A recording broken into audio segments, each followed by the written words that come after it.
નમસ્કાર દર્શક મિત્રો, લોકશાહી શાસન વ્યવસ્થામાં પ્રજાના પ્રતિનિધિ તરીકે ચૂંટાઈને આવેલા ધારાસભ્યશ્રીઓ વિધાનસભા ગૃહમાં લોક પ્રશ્નોને વાચા આપે છે. આ રીતે રાજ્યના વિકાસની નીતિ ઘડાય છે, નિર્ણયો લેવાય છે અને પ્રજાના પ્રશ્નોનું સુખદ નિરાકરણ પણ આવે છે. દર્શક મિત્રો, 15મી ગુજરાત વિધાનસભાના 8મા સત્રમાં આજના દિવસે હાથ ધરાયેલ મહત્વની કાર્યવાહીના સંકલિત અંશો લઈને અમે ઉપસ્થિત થયા છીએ લોકશાહીના ધબકારા કાર્યક્રમમાં. તો આવો નિહાળીએ લોકશાહીના ધબકારા.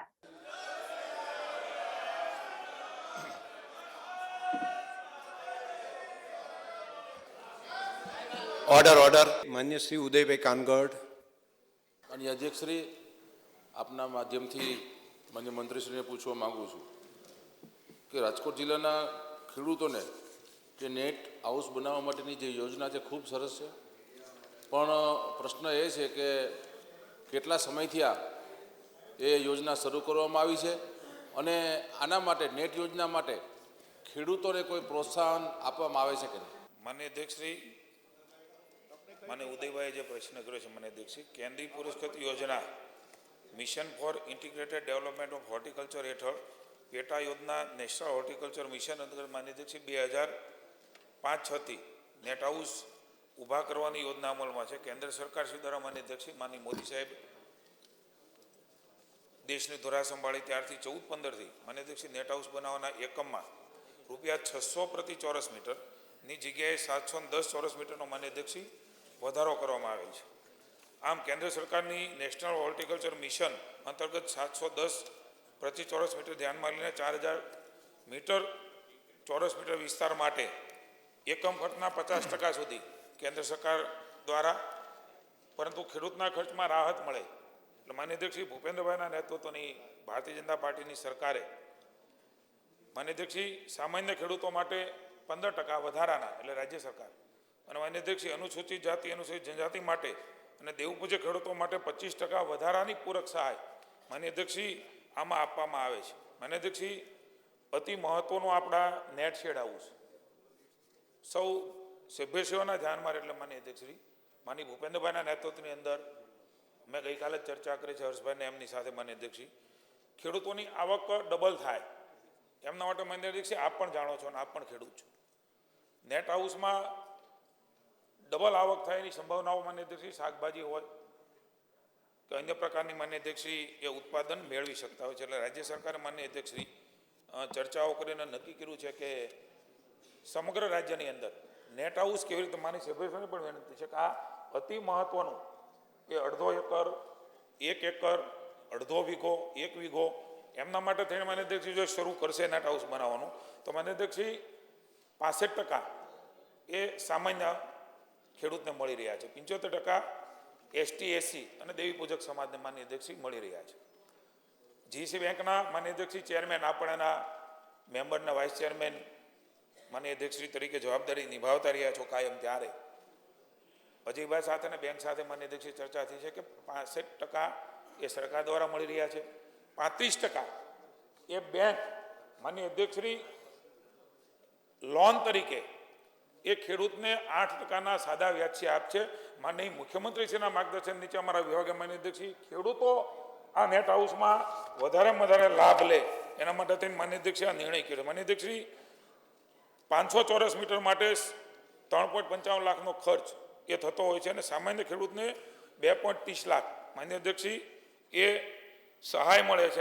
અનુસૂચિત જાતિ અને જનજાતિને માન્ય અધ્યક્ષશ્રી 2.66ની, એટલે કે 1.25 જે ઘટે છે 500 ચોરસ મીટરમાં, એને માન્ય અધ્યક્ષશ્રી જીએસસી બેંક દ્વારા માન્ય અધ્યક્ષશ્રી એને લોન ઉપલબ્ધ કરવાનું રાજ્ય સરકારે નિર્ણય ઐતિહાસિક નિર્ણય કર્યો છે અને એની વાત કરતાં મને માન્ય અધ્યક્ષજી આનંદ થાય. માન્ય અધ્યક્ષજી, એ જ રીતે 1000 ચોરસ મીટરમાં પણ 251 ઘટે છે, 179 અન્ય ખાસ ST/SC ને ઘટી રહ્યા છે. એ બધા જ પૈસા માન્ય અધ્યક્ષજી 4000 મીટર સુધી માન્ય અધ્યક્ષશ્રી, અને એમાં આવક માન્ય અધ્યક્ષશ્રી અમે કાઢી છે તો નર્સરી કરે કે સબ્જી કરે 500 મીટરમાં માન્ય અધ્યક્ષશ્રી એ નર્સરીમાં 4 થી 5 લાખ, ખાલી માન્ય અધ્યક્ષશ્રી 500 ચોરસ મીટરની વાત કરું છું, અને સબ્જીમાં 2 લાખ. એ જ ક્રમે માન્ય અધ્યક્ષશ્રી છેલ્લે આપણે જોઈએ તો 2000 ચોરસ મીટરમાં 6 થી 7 લાખ માન્ય અધ્યક્ષશ્રી, એમાં ખીરા, કાકડી, કેપ્સિકમ, ટમેટા બધું માન્ય અધ્યક્ષશ્રી જો ઉગાડશે તો મને એવું લાગે છે કે ખેડૂતોને જે માનની મોદી સાહેબ ડબલ આવક કરવાની વાત છે એથી પણ વધારે માન્ય અધ્યક્ષશ્રી ગુજરાત રાજ્યના ખેડૂતો માટે થઈ અને મેં આ માન્ય અધ્યક્ષશ્રી ચિંતા કરી છે. એનો અર્થ એ થાય છે માન્ય અધ્યક્ષશ્રી, અંતમાં વાત કરું તો ખેડૂતને લગભગ 1 પણ રૂપિયો કાઢવો ન પડે અને નેટ હાઉસ પોતાના ખેતરમાં બનાવી શકે એ પ્રકારની વ્યવસ્થા રાજ્ય સરકારે માન્ય અધ્યક્ષશ્રી હમણાં જ ગઈકાલે માનનીય મુખ્યમંત્રી સાથે વાત કર્યા પછી નિર્ણય કર્યો છે ને 10,000 જેટલા નેટ હાઉસ માન્ય અધ્યક્ષશ્રી એ રાજ્યમાં બનાવવાનો અમારા વિભાગે નિર્ધાર કર્યો છે. સૌ સભ્યશ્રીઓની વિનંતી છે આપણે ખેડૂતોને આમાં આગળ લાવીએ અને આપનો પણ માન્ય અધ્યક્ષશ્રી એમાં અમારે સહકાર જોઈશે. આપ પણ ડેરી અને અન્ય ઉદ્યોગ સાથે જોડાયા છે ત્યાં અધ્યક્ષશ્રી તમામ લોકોને વિનંતી છે આપણે ખેડૂતો માટેની ચિંતા કરીએ છીએ. આવો સૌ સાથે મળીને નેટ હાઉસ તરફ વળીને 1 પણ રૂપિયો એને કાઢવો ન પડે અને બેંકને સીધી સબસિડી જમા થાય અને જે આપણા વેન્ડરો છે માન્ય અધ્યક્ષશ્રી એ વેન્ડરોને પછીથી પણ આપણે જે રાહત મળતી હોય છે મળે તો પણ અમે એને તૈયાર કરીને ખેડૂતને વગર રૂપિયા નેટ હાઉસ બને એના માટેના માન્ય અધ્યક્ષશ્રી રાજ્ય સરકારે પ્રયાસ કર્યા છે. પ્રશ્ન ક્રમાંક 3 માન્ય શ્રી વિમલભાઈ ચુડાસમા. માનનીય અધ્યક્ષશ્રી, આપના માધ્યમથી મંત્રીશ્રીને પૂછવા માગું છું કે ગીર સોમનાથ જિલ્લો અને જૂનાગઢ જિલ્લામાં જે કાયમી અને કરાર આધારિત અને આઉટસોર્સિંગની જે જગ્યાઓ જે ખાલી છે એ ખાલી જગ્યાઓ કેટલા સમયમાં ભરવા માગો છો? માનનીય અધ્યક્ષશ્રી, ગીર સોમનાથ જિલ્લા અને જૂનાગઢ જિલ્લામાં ને લગતો પ્રશ્ન હોય, ITIમાં જે ખાસ કરીને સંવર્ગ વાઇઝ જે અમને જગ્યાઓ ખાલી છે અને આઉટસોર્સ કે કરાર આધારિત પણ જગ્યાઓની વાત કરી ત્યારે માનનીય અધ્યક્ષશ્રી પહેલાં સંવર્ગ વાઇઝ જે જગ્યાઓ ખાલી છે એમાં ગીર સોમનાથ જિલ્લામાં કહીએ તો માનનીય અધ્યક્ષશ્રી વર્ગ 2ની જે મંજૂર થયેલું મહેકમ એ 6 છે અને ભરાયેલું મહેકમ 3 છે અને 3 જગ્યા ખાલી છે. માનનીય અધ્યક્ષશ્રી એ પ્રમાણે વર્ગ 3માં 118 મંજૂર થયેલું મહેકમ છે, 82 ભરાયેલ છે અને 36 ખાલી છે. માનનીય અધ્યક્ષશ્રી એ પ્રમાણે વર્ગ 4માં 15 મંજૂર થયેલું મહેકમ, 1 ભરાયેલ અને 14 ખાલી છે. માનનીય અધ્યક્ષશ્રી એ જ પ્રમાણે ગીર સોમનાથ જિલ્લામાં કુલ 139 મંજૂર થયેલું મહેકમ, 86 ભરાયેલ અને 53 ખાલી. માનનીય અધ્યક્ષશ્રી એ પ્રમાણે જૂનાગઢ જિલ્લામાં વર્ગ 1માં 1 જગ્યા મંજૂર થયેલું મહેકમ 1 અને જગ્યા ભરાયેલી છે. વર્ગ 2માં 11 મંજૂર થયેલું મહેકમ, 3 ભરાયેલી અને 8 જગ્યા ખાલી છે. માનનીય અધ્યક્ષશ્રી પ્રમાણે વર્ગ 3માં 264નું મંજૂર થયેલું મહેકમ અને ભરાયેલું 197 અને ખાલી જગ્યા 67. માનનીય અધ્યક્ષશ્રી 4માં 30નું મહેકમ મંજૂર થયેલું, 2 ભરાયેલી જે 28. અમને માનનીય સભ્યશ્રીએ વાત કરી તેમ માનનીય અધ્યક્ષશ્રી સામાન્ય રીતે વર્ગ 4ની અંદર જે જગ્યાઓ છે એ આપણે રેગ્યુલર ભરી શકતા નથી અને એને કારણે આઉટસોર્સિંગ અથવા તો જરૂર પ્રમાણે આપણે ભરીએ છીએ. અને રાજ્ય સરકારે માનનીય અધ્યક્ષશ્રી 26/9/2025ના રોજ 10 વર્ષથી ભરતી કેલેન્ડર એ મંજૂર કર્યું છે અને તબક્કાવાર મેં માનનીય અધ્યક્ષશ્રી જગ્યાઓ ભરવા માટેની કાર્યવાહી ચાલુ છે. પ્રશ્ન ક્રમાંક 4 ડૉક્ટર CJ ચાવડા. હવે જ્યારે સાબરકાંઠા જિલ્લાનો પ્રશ્ન છે ત્યારે માન્ય અધ્યક્ષશ્રી, ત્યાં ગ્રીન વોલ ઓફ અરવલ્લીની ડુંગરમાં આખી સાબરકાંઠા જિલ્લાને ભેદીને પસાર થાય છે. તો ગ્રીન વોલ ઓફ અરવલ્લીની યોજના ક્યારે શરૂ કરવામાં આવી અને આ પ્રોજેક્ટ અંતર્ગત સાબરકાંઠા જિલ્લાને શું કાર્યવાહી હાથ ધરવામાં આવી છે? માન્ય અધ્યક્ષશ્રી, ગ્રીન વોલ ઓફ અરવલ્લીની ગિરિમાળાઓ આપણા અહીંથી ગુજરાતથી શરૂ થાય છે, છેક દિલ્હી સુધી પહોંચે છે અને માન્ય નરેન્દ્રભાઈએ આ પ્રોજેક્ટની શરૂઆત 5 જૂન 2025ના રોજ કરી છે દિલ્હી ખાતેથી. અને આ જ અંતર્ગત જે માન્ય સભ્યશ્રીએ પ્રશ્ન પૂછ્યો છે એ આમના જિલ્લાની અંદર, આ સાબરકાંઠા જિલ્લાની અંદર 2 વર્ષની અંદર 2,20,000 વૃક્ષો આ પ્રોજેક્ટ અંતર્ગત વાવણી કરેલી છે અને એની જાળવણી પણ કરવામાં આવે છે. એટલે સર્વાઈવલ રેશિયો સાથે ધીમે ધીમે એમાં ખૂબ મોટું આયોજન ગ્રીન વોલ ઓફ અરવલ્લીના ભાગરૂપે કરવામાં પણ આવવાનું છે. પ્રશ્ન ક્રમાંક 5 માન્ય શ્રી દિવ્યેશભાઈ અકબરી. માનનીય અધ્યક્ષશ્રી, 1/1/2025થી 31/12/2025 દરમિયાન જામનગર જિલ્લામાં સ્વચ્છ મિશન અંતર્ગત તાલુકા વાઇઝ અને ગ્રામ પંચાયતને સામૂહિક શોકપીટનો લાભ કેટલો આપવામાં આવેલ છે? માન્ય અધ્યક્ષશ્રી, જામનગર તાલુકામાં ગ્રામ પંચાયત સામૂહિક શોકપીટ માટે 2 અને સામૂહિક શોકપીટની સંખ્યા કુલ 4 એવી ધ્રોળ 4 ગ્રામ પંચાયતોમાં એમાં સામૂહિક શોકપીટ 13, જોડિયામાં 2 ગ્રામ પંચાયતોમાં સામૂહિક શોકપીટ 2, કાલાવડમાં 3 ગ્રામ પંચાયતોમાં સામૂહિક શોકપીટ 4, લાલપુરમાં 4 ગ્રામ પંચાયતોમાં સામૂહિક શોકપીટની સંખ્યા 5, જામજોધપુર તાલુકામાં ગ્રામ પંચાયતમાં શોકપીટ જગ્યા 1 અને સામૂહિક આમ કુલ 16 ગ્રામ પંચાયતોમાં સામૂહિક શોકપીટની સંખ્યા માન્ય અધ્યક્ષશ્રી કુલ 29. પ્રશ્ન ક્રમાંક 6 માન્ય શ્રી પ્રકાશભાઈ વરમોરા. માનનીય અધ્યક્ષશ્રી, સૌપ્રથમ અમારા મોરબીના લોકપ્રિય ધારાસભ્ય અને સરકારના મંત્રી કાંતિભાઈ અમૃતિયા એ ઈશ્વરની કૃપાથી પોતાના વિલ પાવરથી અને પ્રજાના આશીર્વાદથી સફળ સારવાર લઈ અને પ્રજા સેવામાં આવ્યા છે. એમના સ્વાસ્થ્યની શુભકામના પાઠવું છું. કાંતિભાઈ જલ્દી સંપૂર્ણ સ્વસ્થતા પ્રાપ્ત કરે એવી હૃદયપૂર્વક આ વિધાનસભા ગૃહની શુભકામનાઓ. માનનીય અધ્યક્ષશ્રી, માનનીય મંત્રીશ્રી પાસે હું જાણવા માગું છું, પ્રધાનમંત્રી આવાસ યોજના અંતર્ગત 100% રાજ્ય ફાળાની રાજ્ય ટોપઅપ યોજના ક્યારથી શરૂ કરવામાં આવી અને આ યોજના શરૂ કરવા પાછળનો ઉદ્દેશ શું છે? માન્ય અધ્યક્ષશ્રી, આ પ્રધાનમંત્રી આવાસ યોજના ગ્રામ્ય વિસ્તારની એ અંતર્ગત 100% રાજ્ય ફાળાથી રાજ્ય ટોપઅપ યોજના નાણાકીય વર્ષ 2025-26થી એની શરૂઆત કરવામાં આવી. માન્ય અધ્યક્ષશ્રી, પ્રધાનમંત્રી આવાસ યોજના ગ્રામીણ એ હેઠળના લાભાર્થીઓને આવાસ બાંધકામમાં વધુ મદદરૂપ થવાના ઉમદા ઉદ્દેશ સાથે એની સાથે લાભાર્થી વધુ સારું અને સુવિધાયુક્ત મકાન આવાસ બનાવી શકે, બાંધી શકે એ માટે માન્ય અધ્યક્ષશ્રી રૂફ કાસ્ટ લેવલે 100% રાજ્ય સરકારના ફાળાથી પ્રતિ લાભાર્થી દીઠ ₹50,000ની આ વધારાની સહાય માન્ય અધ્યક્ષશ્રી માન્ય મુખ્યમંત્રીશ્રીએ જાહેર કરી.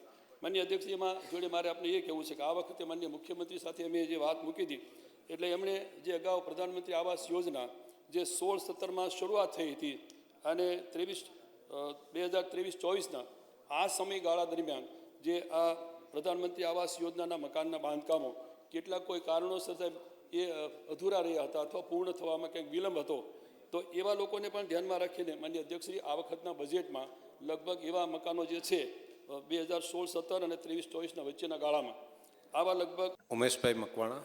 માનનીય અધ્યક્ષશ્રી, આપના મારફત માનનીય મંત્રીશ્રીને પૂછવા માગું છું કે પ્રધાનમંત્રી આવાસ યોજના જે ગ્રામીણની જે છે એમાં રાજ્ય સરકારે ટોપઅપમાં 50,000ની જે સહાય યોજના જાહેર કરી છે, ખૂબ સારી છે અને આ યોજનામાં કેવા પ્રકારના લોકોને આનો લાભ મળી શકે તેમ છે? માન્ય અધ્યક્ષશ્રી, માન્ય મુખ્યમંત્રીશ્રી સાહેબનો આભાર માનવો જોઈએ કે જે આગળના વર્ષમાં 2016-17થી શરૂ કરીને આ પ્રધાનમંત્રી આવાસ યોજનાની શરૂઆત થઈ. માન્ય અધ્યક્ષશ્રી, ત્યારથી 2023-24ના સમય દરમિયાન કેટલાક લાભાર્થીઓ એવા હતા કે જેમણે આ ફોર્મ ભર્યા પછી એમની ક્યાંક ને કોઈક કારણોસર આર્થિક સ્થિતિને કારણે એ સમયમાં મકાનો પૂર્ણ કરી શકતા ન હતા અને આ માન્ય મુખ્યમંત્રી સાહેબને સરકારના ધ્યાન ઉપર આવ્યું એટલે અમે 2024-25ની અંદર માન્ય અધ્યક્ષશ્રી એના માટે આ મકાનો અધૂરા જ ન રહે તો એના માટે શું કરવું, તો માન્ય અધ્યક્ષશ્રી 2024-25માં આ યોજનાને આપણે નવેસરથી કે દરેક લાભાર્થીને આપણે ₹50,000 આપીએ જેથી કરીને આ મકાન અધૂરા ન રહી જાય. એટલે આ શરૂઆત કરી માન્ય અધ્યક્ષશ્રી 2024-25માં. ત્યાર 2024-25 પછીથી જે મંજૂર થયા એ બધાને આપણે ₹50,000 લેખે આપીએ છીએ. પણ માન્ય અધ્યક્ષશ્રી હમણે તેથી અમારા માન્ય સભ્યશ્રીએ કીધું તેમ આ પાછળની લાંબી દ્રષ્ટિથી માન્ય મુખ્યમંત્રી સાહેબે આ વખતે એમ કીધું કે આપણે આ 24-25થી આપીએ છીએ પણ એની પાછળના જે મકાનો અધૂરા રહ્યા એના માટે શું, તો એના માટે માન્ય અધ્યક્ષશ્રી એવા લગભગ 18,000 જેટલા આવા લાભાર્થીઓ પોતાના મકાનો અધૂરા રહી ગયા હતા. એ બધાને પૂર્ણ કરવા માટે પણ માન્ય અધ્યક્ષશ્રી માન્ય મુખ્યમંત્રી સાહેબે આ વખતે 90 કરોડ જેટલી વધારાની સહાય આપી અને એ બાકીના અધૂરા રહેતા મકાનો પૂર્ણ કરવા માટેનું માન્ય અધ્યક્ષશ્રી આયોજન છે. પ્રશ્ન ક્રમાંક 7 માન્ય શ્રી ચિરાગ કુમાર પટેલ. માનનીય અધ્યક્ષશ્રી, સ્માર્ટફોન સહાય યોજના ગુજરાત રાજ્યમાં કયા હેતુથી અમલી કરવામાં આવી? માન્ય અધ્યક્ષશ્રી, ખેડૂતોને સ્માર્ટફોન આપીને જે રીતે ટેકનોલોજીનો ઉપયોગ માન્ય અધ્યક્ષશ્રી તમામ ક્ષેત્રમાં છે. પ્રમાણે ખેડૂતોને પણ વિવિધ જાણકારી મળે હેતુથી માન્ય અધ્યક્ષશ્રી એક ડિજિટલ ક્રાંતિના ભાગરૂપે માન્ય અધ્યક્ષશ્રીના ઉપયોગ માટે એની તકનિક અપનાવી શકે અને એની આવકનો વધારો થાય એના હેતુથી માન્ય અધ્યક્ષશ્રી સ્માર્ટફોન આપવાનું નક્કી રાજ્યની સરકારે 21-22થી કર્યું છે. માન્ય અધ્યક્ષશ્રી એમના દ્વારા આ માધ્યમથી ખેડૂતો દ્વારા આઈ ખેડૂત પોર્ટલ, કૃષિ પક્તિ application, farmer registry, digital crop survey જેવી વિવિધ એપ્લિકેશનનો ઉપયોગ માન્ય અધ્યક્ષશ્રી કરી શકે છે. હવામાન ખાતાની આગાહી પણ માન્ય અધ્યક્ષશ્રી એમના દ્વારા એ મેળવી શકે છે. ખેડૂતોને સંભવિત રોગ જીવાત, ઉપદ્રવ અને નિયંત્રણની માહિતી પણ મેળવી શકાય છે. વિવિધ જણસીની બજાર કિંમત એની પણ માહિતી અને ખેડૂતોને નવીનતમ ખેત પદ્ધતિની માહિતી એ માન્ય અધ્યક્ષશ્રી મેળવી અને પોતાના ખેતરમાં એની સારી રીતે નીપજ આવે અને ચેલેન્જીસને માન્ય અધ્યક્ષશ્રીએ સમજી શકે અને એનો ઉપાય થાય એના માટે ખેતીવાડા ખાતાની સંલગ્ન વિવિધ ખાતાઓની જે સહાયકારી યોજના છે એના પ્રકાશનોની પણ માહિતી માન્ય અધ્યક્ષશ્રી મળે છે. કૃષિ સંલગ્ન ખાતાઓમાં જુદા જુદા પોર્ટલ અને નોંધણી કરવાની યોજનાઓનો સહાયનો પણ સીધો લાભ માન્ય અધ્યક્ષશ્રી આના દ્વારા મળે છે. એનાથી ખૂબ ખેડૂતોને મોટા પ્રમાણમાં ફાયદો માન્ય અધ્યક્ષશ્રી જોવા મળે છે. માન્ય શૈલેષભાઈ પરમાર. માન્ય અધ્યક્ષશ્રી, માન્ય મંત્રીશ્રી પાસે જાણવું છે કે 1947 અરજીઓમાંથી 1402 અરજીઓ મંજૂર કરવામાં આવી હતી. 595 અરજીઓ નામંજૂર કરવામાં આવી. નામંજૂર કરવાના કારણો શું? માન્ય અધ્યક્ષશ્રી, નામંજૂર કરવા માન્ય અધ્યક્ષશ્રી જે કારણો છે, ખેડૂતો દ્વારા સમય મર્યાદામાં ખરીદી ન કરવાના કારણે અરજી નામંજૂર કરવામાં આવે છે. ખેડૂતો દ્વારા ખરીદી કર્યા બાદ પૂરતા ડોક્યુમેન્ટ માન્ય અધ્યક્ષશ્રી જમા ન કરવાના કારણે નામંજૂર કરવામાં આવે છે. ખેડૂતો દ્વારા અગાઉ લાભ લીધેલ હોવાના કારણે પણ માન્ય અધ્યક્ષશ્રી એ નામંજૂર પણ માનનીય મુખ્યમંત્રીશ્રીના નેતૃત્વની અંદર ભૂપેન્દ્રભાઈ માન્ય અધ્યક્ષશ્રી, હું તમામ સભ્યશ્રીઓને કહું છું કે સ્માર્ટફોન એ કોઈ પણ ખેડૂતને જોતા હોય તો 40% અને 6,000ની મર્યાદા માન્ય અધ્યક્ષશ્રી જે ઓછું હોય એ ખેડૂતના જે કંઈ ખાતેદાર છે બધાને માન્ય અધ્યક્ષશ્રી એ ફોર્મ ભરે અને જે એની વિધિ છે કરેથી માન્ય અધ્યક્ષશ્રી પુનઃ પણ કોઈ અરજીનો માંગ જોતો છે કરશે તો માન્ય શૈલેષભાઈ એમને આપીશું. પ્રશ્ન ક્રમાંક 9 માન્ય શ્રી અમોલભાઈ ભટ્ટ. માન્ય અધ્યક્ષશ્રી, નેશનલ સ્કિલ ક્વોલિફિકેશન ફ્રેમવર્ક જેમાં કૌશલ્ય જ્ઞાનના આધારે તાલીમાર્થીઓની શિક્ષણ અને તાલીમનું વર્ગીકરણ કરવામાં આવે છે, જે પ્રમાણે મારી પાસે માહિતી છે. તો હું મારા મંત્રીશ્રી પાસે જાણવા માગું છું કે આમાં તાલીમાર્થીઓનું લઘુત્તમ વય મર્યાદા અને લઘુત્તમ લાયકાત શું છે એ જણાવે. માન્ય મંત્રીશ્રી. અધ્યક્ષશ્રી, યુવાનોને રોજગારી આપવા માટેનો મહત્વનો પ્રશ્ન છે. એટલે હું પ્રથમ તો માન્ય સભ્યશ્રીનો આભાર માનું છું. એમણે જે કહ્યું માન્ય અધ્યક્ષશ્રી, તાલીમાર્થીનું લઘુત્તમ વય મર્યાદા 14 વર્ષ અને લઘુત્તમ લાયકાત ધોરણ 5 પાસ. માન્ય અધ્યક્ષશ્રી, એની મારે થોડીક આપની સંમતિ હોય થોડીક વિગત મૂકી બધા સભ્યશ્રીનો ધ્યાન ઉપર. માન્ય અધ્યક્ષ, મારી સંમતિ છે પણ ટૂંકમાં. માન્ય અધ્યક્ષશ્રી, ગુજરાત સ્કિલ ડેવલપમેન્ટ મિશન દ્વારા રાજ્યમાં કૌશલ્ય નિર્માણ કરવાના હેતુસર સ્થાનિક ઇન્ડસ્ટ્રીની માંગને આધારિત રોજગાર અને સ્વરોજગારીની તકો તેમજ આઈટીઆઈમાં ઉપલબ્ધ માળખાકીય સુવિધાઓ, મશીનરી, ટૂલ્સ, ઇક્વિપમેન્ટની જરૂરિયાત વગેરેને ધ્યાને લઈ રાજ્ય હસ્તકની સરકારી ઔદ્યોગિક તાલીમ સંસ્થાઓમાં જુદા જુદા નેશનલ સ્કિલ ક્વોલિફિકેશન ફ્રેમવર્ક કક્ષાના અને ઇન્ડસ્ટ્રીની માંગ આધારિત ટૂંકા ગાળાના અભ્યાસક્રમો શરૂ કરવામાં આવે છે. માન્ય અધ્યક્ષશ્રી, એને ધ્યાનમાં રાખીને માન્ય અધ્યક્ષશ્રી, અમારો શ્રમ અને રોજગાર વિભાગ એમણે ગુજરાત સ્કિલ ડેવલપમેન્ટ મિશન દ્વારા રાજ્યની આઈટીઆઈમાં નેશનલ સ્કિલ ક્વોલિફિકેશન એ ફ્રેમવર્ક કક્ષાના અને ઇન્ડસ્ટ્રીની જરૂરિયાતને આધારિત શોર્ટ ટર્મ કોર્સ શરૂ કરવા માન્ય અધ્યક્ષશ્રી 2019માં એક નવો ઠરાવ કરીને માન્ય અધ્યક્ષશ્રી વધારેમાં વધારે યુવાઓને અને મહિલાઓને રોજગારી કઈ રીતે આપી શકાય, માન્ય અધ્યક્ષશ્રી એને ધ્યાનમાં રાખીને માન્ય અધ્યક્ષશ્રી આ નેશનલ સ્કિલ ક્વોલિફિકેશન ફ્રેમવર્ક એની શરૂઆત કરી છે. માન્ય અધ્યક્ષશ્રી, ગુજરાત સ્કિલ ડેવલપમેન્ટ મિશન 2019માં આ યોજનામાં કાર્યરત થનાર શોર્ટ ટર્મ કોર્સિસના પ્રવેશને કારણે માન્ય અધ્યક્ષશ્રી એમાં ખાસ કરીને અમલીકરણ અંગેનો પરિપત્ર અને તાલીમ માટે ટ્યુશન ફી વગેરે પણ માન્ય અધ્યક્ષશ્રી એનો પરિપત્ર પણ થઈ ગયો છે. માન્ય અધ્યક્ષશ્રી, એના ઉપરથી માન્ય અધ્યક્ષશ્રી ખાસ કરીને જે બહેનોને મહિલા, SC, ST, OBC અને એ ઉપરાંત એમની સાથેના PH ઉમેદવારોને નિઃશુલ્ક તાલીમ ફ્રી આપવામાં આવે છે માન્ય અધ્યક્ષશ્રી. અને એ ખાસ કરીને જનરલ કેટેગરીના ઉમેદવારો પાસે ફક્ત 50 રૂપિયા ફી લેવામાં આવે છે. માન્ય અધ્યક્ષશ્રી, એ ઉપરાંત assembly and maintenance of personal computer, પછી hand embroidery, hair stylist assistant beauty અને ખાલી થેરાપિસ્ટ, એકાઉન્ટન્ટ આસિસ્ટન્ટ પોઝિશન અને ગુડ્સ એન્ડ સર્વિસ ટેક્સ માટેની, ડોમેસ્ટિક આઈટીઆઈ હેલ્પર માટેની, આસિસ્ટન્ટ યોગા માટેની. માન્ય અધ્યક્ષશ્રી, આવી નાની નાની જે કોર્સીસ છે એના કારણે યુવાઓને મહિલાઓને રોજગારી આપી શકાય એવી મહત્ત્વનો આ વિભાગની અંદર સમાવેશ થાય છે. માન્ય મંત્રીશ્રીઓને વિનંતી પુનઃ કરું છું. ગઈકાલે લોકસભાની અંદર પણ લોકસભાના માન્ય સ્પીકર ઓમ બિરલાજીએ ગઈકાલે ત્યાં પણ કહ્યું હતું કે મંત્રીશ્રીઓ જે પૂછ્યું છે તેનો ટૂંકમાં જવાબ આપે.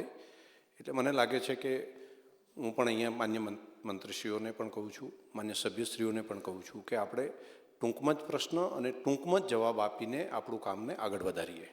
માન્ય હાર્દિકભાઈ પટેલ. માન્ય અધ્યક્ષશ્રી, આપના માધ્યમથી માન્ય મંત્રી પાસે જાણવા માગું છું કે આ તાલીમ પૂર્ણ કર્યા બાદ વિદ્યાર્થીઓને પ્લેસમેન્ટ માટે સરકાર સહાય આપે છે કે કેમ, અને આ યોજના અંતર્ગત જે વિદ્યાર્થીઓ આ યોજનામાં લાભ લે છે એમાં કેટલા ટકા રોજગારી વિદ્યાર્થીઓને મળી છે? માન્ય મંત્રીશ્રી. અધ્યક્ષશ્રી, આની શરૂઆત 19-20થી ઠરાવ કરીને કરવામાં આવી છે.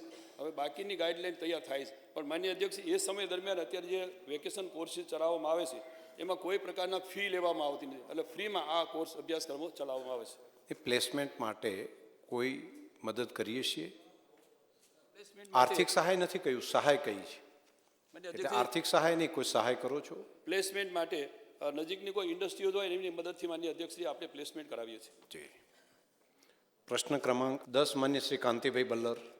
માન્ય અધ્યક્ષશ્રી, એ પીએમ જનમન યોજનાની શરૂઆત ક્યારથી કરવામાં આવી અને યોજના શરૂ કરવાનો હેતુ શું છે? માન્ય અધ્યક્ષશ્રી, માન્ય આપણા યશસ્વી પ્રધાનમંત્રી નરેન્દ્રભાઈ મોદી સાહેબે 15મી નવેમ્બર 2023ના રોજ જનજાતિ ગૌરવ દિવસે પ્રધાનમંત્રી જનજાતિ આદિવાસી ન્યાય મહાઅભિયાન એટલે પીએમ જનમનની શરૂઆત કરવામાં આવી. માન્ય અધ્યક્ષશ્રી, પ્રધાનમંત્રી જનજાતિ આદિવાસી ન્યાય મહાઅભિયાનનો ઉદ્દેશ્ય આદિમ જૂથ એટલે પર્ટિક્યુલરલી વર્નેરેબલ ટ્રાઇબલ જે ગ્રુપ સમૂહ છે એ સમૂહ એટલે એમાં કથોડી, કોટવાળિયા, પઢાર, સિદ્દી અને કોલગા સામાજિક આ જાતિના લોકોને સામાજિક અને આર્થિક સ્થિતિ સુધારવા માટેની આ યોજના માનનીય પ્રધાનમંત્રીએ દાખલ કરી. માન્ય આનંદભાઈ પટેલ. માન્ય અધ્યક્ષશ્રી, મેં આપના માધ્યમથી મંત્રીશ્રીને પૂછવા માગું છું કે પીએમ જનમન પ્રધાનમંત્રી આવાસની જે યોજના છે એ ખૂબ સારી છે. જમીન ન હોય તેના માટે આપણે શું કરી શકીએ એનું? અધ્યક્ષશ્રી, આની અંદર જેમ ડીએનટીને જે રીતે ફ્રીમાં જમીન આપવામાં આવે છે એમ માન્ય અધ્યક્ષશ્રી આની અંદર પણ આ લોકોને પણ મકાન બાંધવા માટે રેવન્યુ ફ્રી વેલ્યુથી એટલે મફતમાં આ જમીન અપાય છે અને એના ઉપર મકાન બાંધી શકાય છે. પ્રશ્ન ક્રમાંક 11 કંચનબેન રાદડિયા. માનનીય અધ્યક્ષશ્રી, હું આપના દ્વારા માનનીય મંત્રીશ્રી પાસેથી જાણવા માગું છું કે કેમ્પ દ્વારા સાબરકાંઠા જિલ્લાના ખેડબ્રહ્મા તાલુકામાં વર્ષ 2024-25થી વર્ષ 2025-26 સુધીમાં કેટલા વિસ્તારમાં કેટલા રોપાનું વાવેતર કર્યું અને કેટલા રોપા જીવંત છે? માન્ય અધ્યક્ષશ્રી, સાબરકાંઠા જિલ્લાના ખેડબ્રહ્મા તાલુકાની અંદર જંગલ વિસ્તાર આવેલો છે અને મોસ્ટલી ફોરેસ્ટ એરિયા પણ છે. એમાં 454 હેક્ટરની અંદર 2 વર્ષની અંદર વાવેતર કરવામાં આવ્યું છે અને એનો સર્વાઈવલ રેશિયો છે 98%થી અપ છે. એટલે 4,55,000 રોપાનું વાવેતર કર્યું, 4,51,000 રોપા એના જીવન છે. માન્ય તુષારભાઈ ચૌધરી. માનનીય અધ્યક્ષશ્રી, આપના માધ્યમથી મંત્રીશ્રીને પૂછવા માગું છું કે ખેડબ્રહ્મા તાલુકાના આ યોજના હેઠળ કુલ કેટલા ગામોમાં આ વાવેતર કરવામાં આવ્યું છે, એ ગામો કયા કયા છે અને એમાં કયા પ્રકારના વૃક્ષોનું વાવેતર કરવામાં આવ્યું છે? માન્ય અધ્યક્ષશ્રી, લોકલ સ્પીસીસ એટલે બાયોડાયવર્સિટી જળવાતી હોય એવા જ સ્પીસીસોને આપણે આગ્રહ રાખતા હોઈએ છીએ અને વાવેતર કરીએ છીએ. અને જે ગામો છે એ એમને વિગતવાર મોકલી આપી. મારા હાથમાં છે પણ લાંબા છે, ગામો વધારે છે તો મોકલી આપું છું. માન્ય શ્રી વીડી ઝાલા. એ અધ્યક્ષશ્રી, માન્ય મંત્રીશ્રી પાસેથી જાણવા માગું છું કે જે કેમ્પા યોજના છે એ કેમ્પા યોજના તળે સાબરકાંઠા જિલ્લામાં કુલ કેટલા વિસ્તારમાં આ રોપાઓનો ઉછેર કરવામાં આવ્યો છે? માન્ય અધ્યક્ષશ્રી, હવે એ વિસ્તારની અંદર ડુંગરાને જો ગૂગલ મેપની અંદર પણ જોઈએ ને તો પણ આપણને હરિયાળા દેખાય છે. એટલે સર્વાઈવલ રેશિયો સાથે જે વાવેતર કરે છે એટલે આપણા વિસ્તારમાં 1500 હેક્ટરથી વધારે એરિયા 1508 હેક્ટરની અંદર આનું યોજનાની અંદર વાવેતર કરવામાં આવ્યું છે અને એમાં 14 લાખ રોપાનું વાવેતર કરવામાં આવ્યું છે, જે આપને વિદિત થાય છે. પ્રશ્ન ક્રમાંક 12 માન્ય શ્રી દિનેશભાઈ ઠાકોર. માન્ય અધ્યક્ષશ્રી, આપના માધ્યમથી મંત્રીશ્રીને પૂછવા માગું છું કે મોરબી અને ભાવનગર જિલ્લામાં આઈટીઆઈમાં જગ્યાઓ ખાલી છે, તેના કારણો શા છે?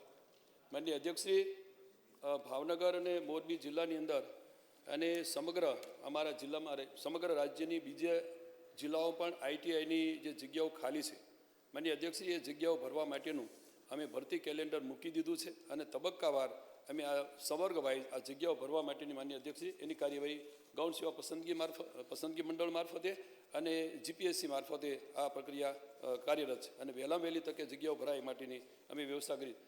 માન્ય સેજલબેન પંડ્યા.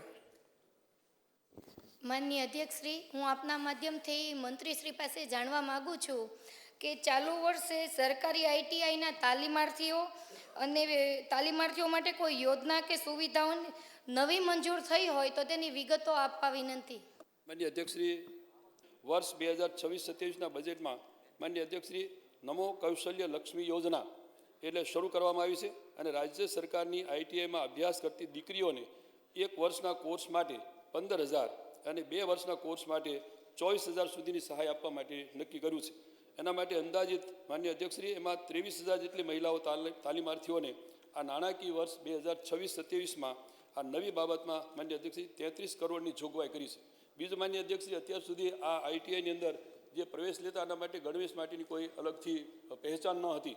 આ વખતે ગણવેશ સહાય યોજના હેઠળ માનનીય અધ્યક્ષશ્રી લગભગ 1.5 લાખ તાલીમાર્થીઓને દર વર્ષે ₹2,000 ડીબીટીથી દ્વારા તેના નાણાકીય વર્ષ 26-27માં નવી બાબત તરીકે લઈ અને માનનીય અધ્યક્ષશ્રી 30 કરોડ જેવી રકમની આ વખતે માનનીય અધ્યક્ષશ્રી જોગવાઈ કરી છે. માનનીય અધ્યક્ષશ્રી, એની સાથે રાજ્યની સરકારી આઈટીઆઈમાં અભ્યાસ કરતા દિવ્યાંગ તાલીમાર્થીઓને મુસાફરી ભત્તા રૂપે માસિક ₹3,000ની આર્થિક સહાય આપવા માટેનું પણ માનનીય અધ્યક્ષશ્રી નક્કી થયું છે. રાજ્યના 6,000થી વધુ દિવ્યાંગ તાલીમાર્થીઓને લાભાન્વિત થશે, જેના માટે નાણાકીય વર્ષ 26-27માં નવી બાબત તરીકે 1.80 કરોડની માનનીય અધ્યક્ષશ્રી જોગવાઈ કરી છે. પ્રશ્ન ક્રમાંક 14 માન્ય સંગીતાબેન પાટીલ.